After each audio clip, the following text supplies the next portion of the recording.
Mechanism of transport of water and minerals in A plant. Plant में water और minerals किस तरह से ट्रांसपोर्ट होते हैं उसका मैकेनिज्म देखते हैं। The root of a plant have hair called root hairs. The function of root hairs is to absorb water and minerals from the soil. Plant के रूट में रूट हेयर्स मौजूद होते हैं। The function of root hairs is to absorb water and minerals from the soil। और वही root hairs जो हैं water और minerals को soil से absorb करते हैं। Water and dissolved minerals get into the root hairs by the process of diffusion। The xylem vessels of the root of the plant are connected to the xylem vessels of its stem। Water और dissolved mineral root hairs के द्वारा diffusion process की मदद से absorb होते हैं और plant के रूट्स में जो जाइलम वेसल्स मौजूद होते हैं वह स्टेम के जाइलम वेसल से कनेक्टेड होते हैं और इस वाटर और मिनरल को रूट से स्टेम तक ट्रांसपोर्ट करते हैं।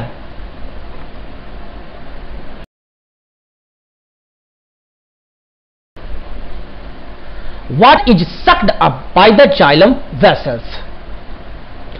The pressure at the top of the xylem vessels in the leaves is lowered, whereas the pressure at the bottom of the xylem vessels remains high due to this water flow of the xylem vessels into the leaves। Plants के leaves में और roots में water का जो pressure होता है वो different होता है। लीव्स में प्रेशर कम होता है और रूट्स में प्रेशर ज्यादा होता है, जिसके चलते रूट से हाई प्रेशर से लो प्रेशर की तरफ वाटर और मिनरल्स का ट्रांसपोर्ट होता है। लीव्स प्लांट के ब्रांच में जो लीव्स होते हैं वहां तक पहुंचते पहुंचते वाटर का प्रेशर घटता जाता है और रूट्स में प्रेशर बहुत ज्यादा होता है। तो क्या करता है, यहां रूट जो है हाई प्रेशर से लो प्रेशर जो कि आपके लीव्स तक है वहां तक वाटर को ठेल देता है, ढकेल देता है और वाटर फ्लो हो जाता है। The pressure at the top of xylem vessels in the leaves is lowered, whereas the pressure at the bottom of the xylem vessels remains high. Due to this, water flows up the xylem vessels into the leaves। The pressure at the top of the xylem vessels in a plant is reduced due to transpiration। The evaporation of water from the leaves of a plant is called transpiration।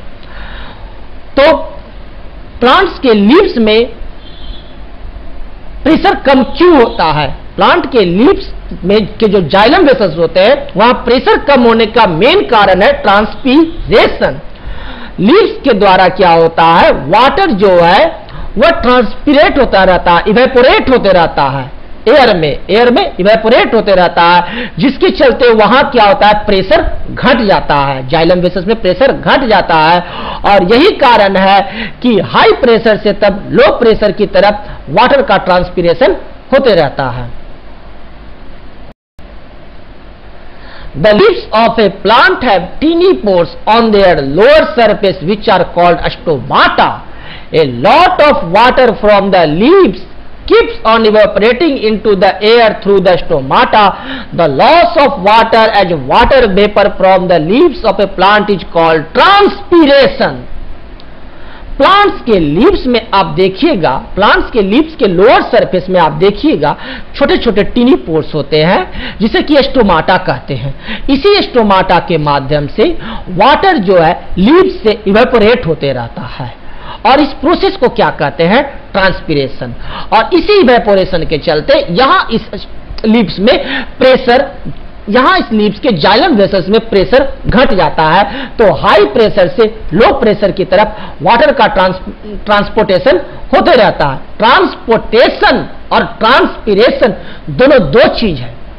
Transportation के द्वारा water और minerals एक जगह से दूसरे जगह जाते हैं और ट्रांसपिरेशन के द्वारा प्लांट के लीव्स के स्टोमाटा के द्वारा एयर में वाटर इवेपोरेट होता है। The leaves of A plants have teeny pores on their lower surface which are called as stomata. A lot of water from the leaves keeps on evaporating into the air through the stomata. This loss of water as water vapor from the leaves of a plant is called transpiration. This reduces the effective pressure at the top of the xylem vessels so that water flows up into them from the soil. Thus, the continuous evaporation of water or transpiration from the cells of a leaf creates a kind of suction which pulls off water through the xylem vessels.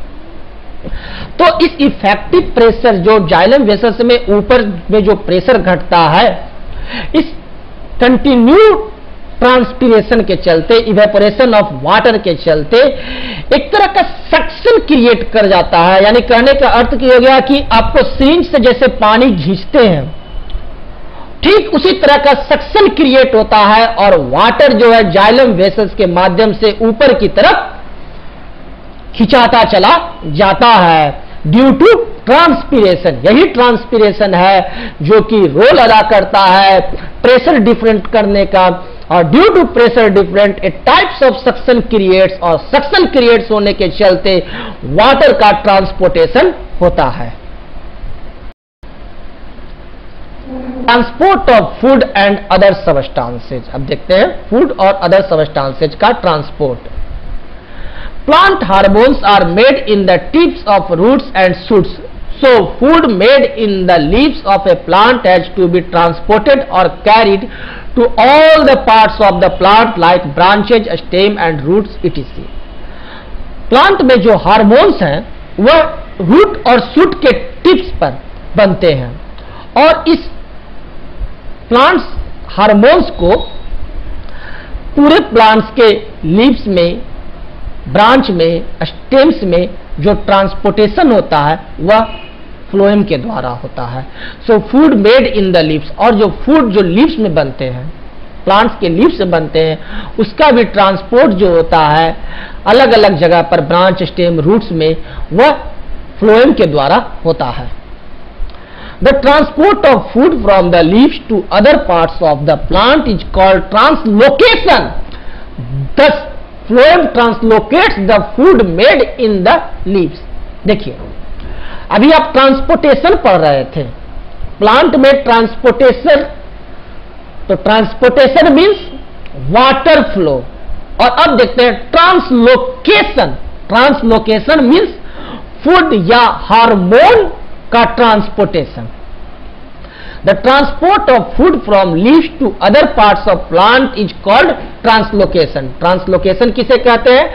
Food के transport को। Thus, phloem translocates the food या sugar made in the leaves, और phloem जो है वो food या sugar का translocate करता है। Phloem contains sieve tubes.